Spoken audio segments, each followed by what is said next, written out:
বাবা তো বাবাই হয়, গরিব কিংবা ধনী, বটবৃক্ষের মতো আগলে রেখে পড়তে থাকেন তিনি। এখন আমার নিবেদন কবি দেবলীনা চ্যাটার্জির লেখা বাবা সংজ্ঞা।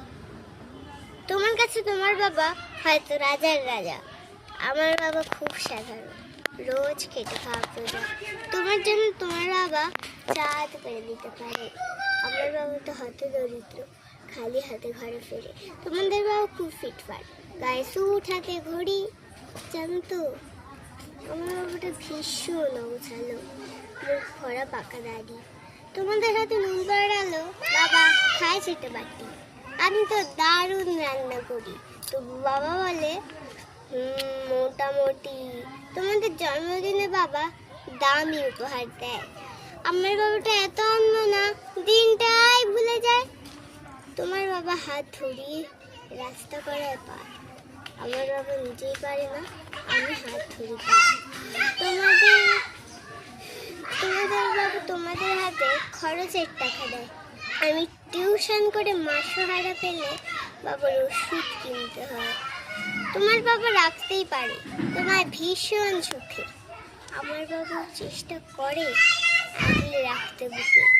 হতে পারে তুমি রাজকন্যা, আমি হয়তো দাসী, তবু দিন শেষে আমি আমার বাবাকে ততটাই ভালোবাসি।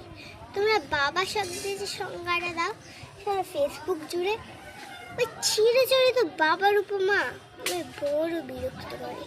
আমার বাবা তোমাদের করা ব্যাখ্যার মতো নয়, তাই ওগুলো দেখে নিজের ওপরে বড় অভিমান হয়।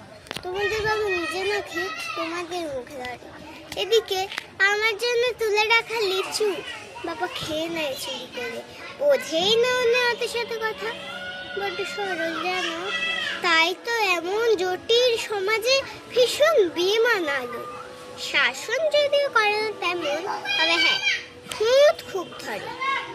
অথচ বন্ধু মহলে আমার পিছনে আমি তারিফ করি, আমি নিজে ওনাকে বকাঝকা করি ভুল করলে অকস্মাৎ, আবার ওনার দিকে আঙুল তুললে ভাঙতে পারি সে হাত।